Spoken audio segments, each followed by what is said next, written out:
ओम शांति। आप श्राद्ध ना कर पाएं तो पितृदोष से बचने और पितरों की मुक्ति के लिए पितृ अमावस्या पर ये दान जरूर करें।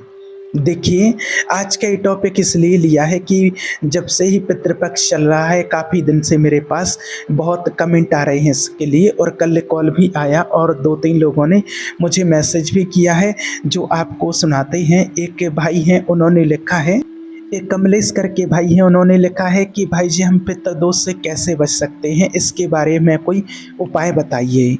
और दूसरे एक और हैं, मनोहर लाल कोहली हैं कोई, इन्होंने लिखा है कि भाई जी हम पितरों को मुक्ति कैसे दिला सकते हैं।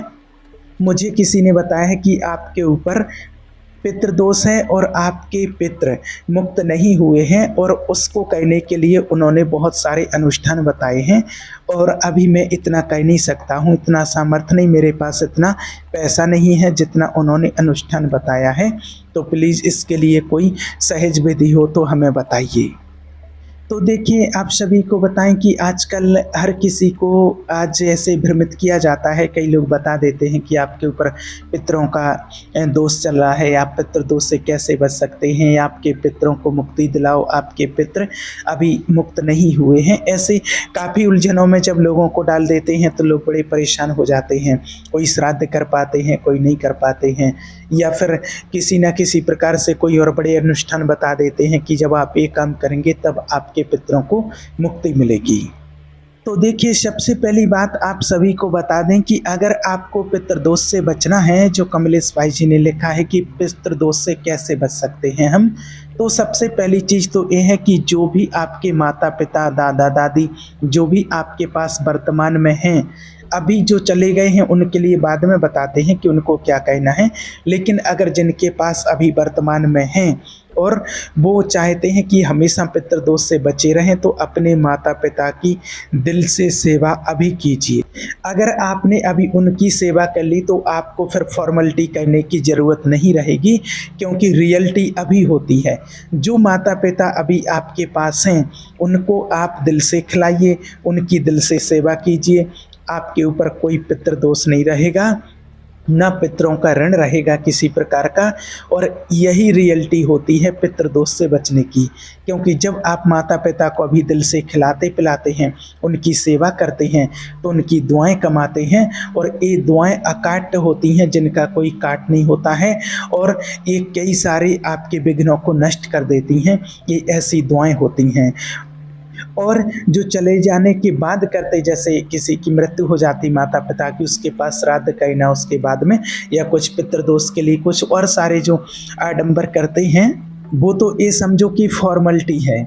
रियलिटी तो वो थी कि जीवित में माता पिता को खिलाना। वो फॉर्मेलिटी इसलिए की जाती है कि भाई समाज वाले, परिवार वाले और रिलेशन वाले लोग क्या कहेंगे कि इन्होंने माता पिता के लिए कुछ नहीं किया, माता पिता इतनी प्रॉपर्टी छोड़ करके गए हैं, इन्होंने कुछ नहीं किया है।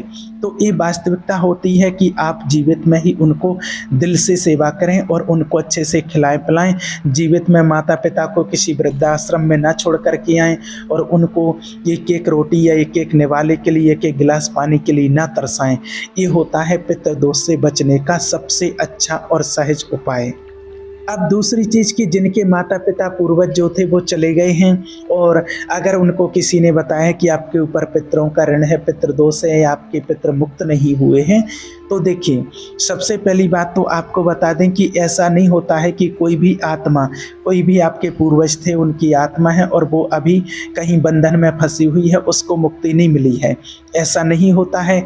इस बात को अच्छे से आप जान लीजिए कि जैसे ही आत्मा की मृत्यु होती है, वो आत्मा ये शरीर छोड़ करके जाती है, और उसका जहाँ हिसाब किताब जुड़ा होता है, तो वो आत्मा उस जगह पर जन्म लेने के लिए चली जाती है, और उसके साथ ऐसा कुछ भी नहीं होता है कि वो कहीं बंधनों में फंसी हुई हो, या ऐसा कुछ भी नहीं होता है। हाँ, अब आपका फर्ज बनता है, आपके जो पूर्वज चले गए हैं तो उनके लिए आपको दान पुण्य करना है, और कितना करना है, कैसे कर सकते हैं, आपके लिए वो सब कुछ छोड़ करके गए हैं। तो देखिए, अगर आपके पास इतना नहीं है कि आप श्राद्ध कर पाएँ, इतना नहीं है कि बहुत बड़े बड़े आप अनुष्ठान कर पाएँ, तो आपको ये सब करने की कोई ज़रूरत नहीं है। ये सब करने की आपको कोई ज़रूरत नहीं है। आपको बहुत सहज उपाय बताते हैं, और उससे वास्तव में आपके पितृ प्रसन्न होंगे, आपसे खुश होंगे और आप पितृदोष से बचे रहेंगे।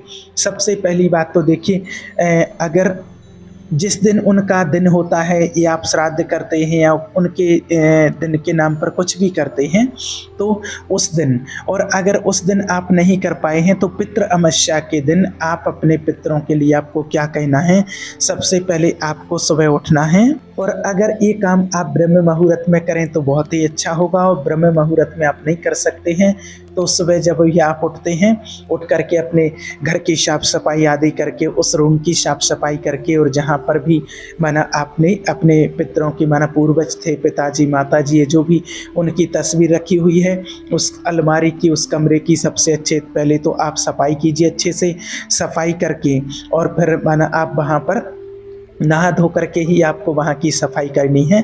और उसके बाद उस अलमारी की जहाँ पर वो फ़ोटो रखी है उनकी, और उसके बाद बढ़िया वहाँ उनको आप माला पहनाइए, ताज़े फूलों की माला पहनाइए।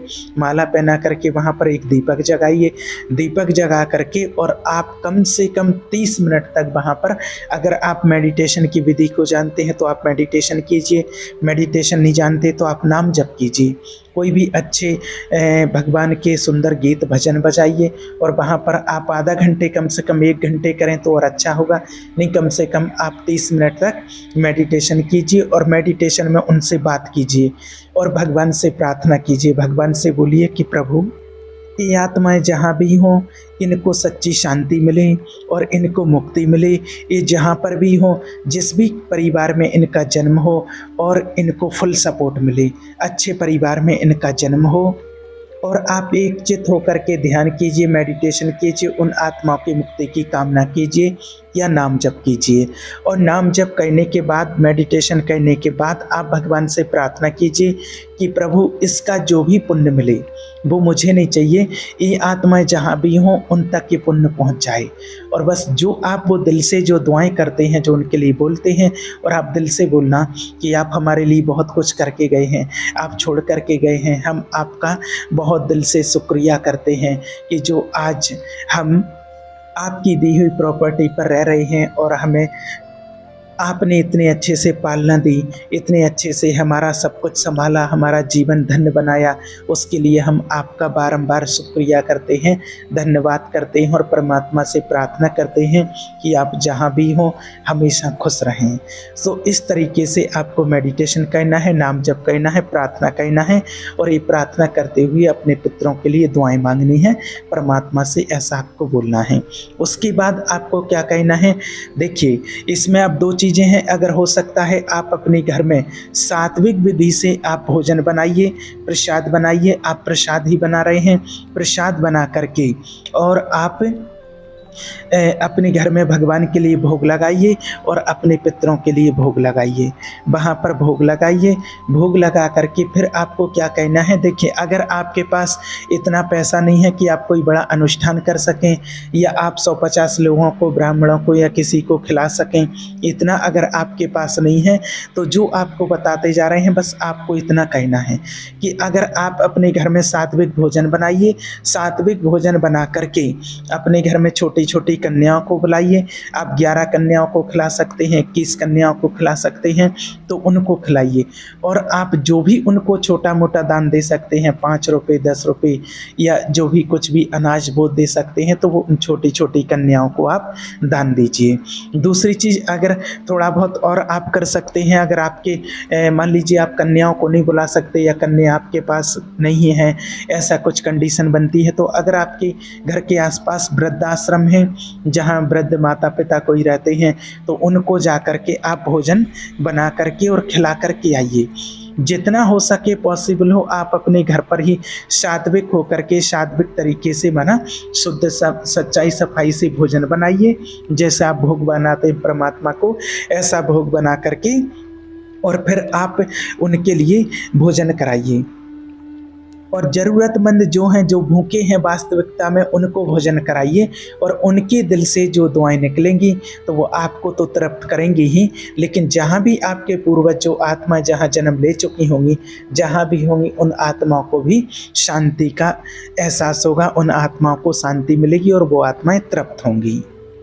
तो बस आपको इतना करना है। दूसरी चीज़, अगर कोई कंडीशन ऐसी बनती है कि अगर कोई कारणवश आप भोजन नहीं बना सकते हैं, घर में सात्विकता नहीं है या सात्विक भोजन आप नहीं बना सकते हैं, तो आपको क्या कहना है, आपके नज़दीक कोई भी धार्मिक स्थल हो तो वहाँ पर ले जाइए। आप अपने घर से कच्चा सामान या मार्केट से खरीद के आप कच्चा सामान दीजिए, कि माना जो भी आप भोजन बनाना चाहते थे उसका कच्चा सामान आप दीजिए, जैसे आटा है, दूध है, चीनी है, तेल है, चावल है, साबूदाना है, या और कुछ जो भी आपकी इच्छा थी कि जो भी आप घर में बनाना चाहते थे या अपने पितरों को भोग लगा करके आप खिलाना चाहते थे, तो वो कच्चा सामान लेकर के आप, जैसे मंदिर है, गुरुद्वारा है, या जो भी आपके पास माना कोई धार्मिक स्थल है तो वहाँ पर आप ले जाइए, या ब्रह्मा कुमारी के हमारे सेंटर हैं तो वहाँ तो बहुत अच्छे तरीके से और पितरों के लिए भोग लगाते ही हैं। तो अगर आप सभी वहाँ लगवाना चाहें तो और ही अच्छा होगा। लेकिन अगर आपकी भावना जहाँ भी जुड़ी हुई है, जिस भी मंदिर में, जहाँ भी धार्मिक स्थल पर, तो वहाँ आप एक कच्चा सामान ले जाइए और वहाँ पर वो लोग, उनसे बोलिए और वो माना भोजन बना करके और भगवान को भोग स्वीकार कराएंगे और आपके पूर्वजों को, पितरों को वो भोग पहुँचेगा और उनकी आत्मा तृप्त होगी। तो बस आपको इतना कहना है और इस तरीके से आपके पितृ प्रसन्न होंगे, आपसे खुश होंगे। आप श्राद्ध भी नहीं कर पा रहे हैं तो कोई बात नहीं, आप इतना कीजिए। और कोई बड़ा कोई आप अनुष्ठान नहीं कर पा रहे हैं तो कोई बात नहीं, आपको बहुत सहज विधि से बताया है और जितना है आपके पास आप उतने में आराम से कर सकते हैं। और जो आपको मेडिटेशन वाली विधि बताई है ये तो आप कभी भी कर सकते हैं और रोज करें तो बहुत ही अच्छा होगा, उन आत्मा को बहुत ही शांति मिलेगी। ठीक है, ओम शांति।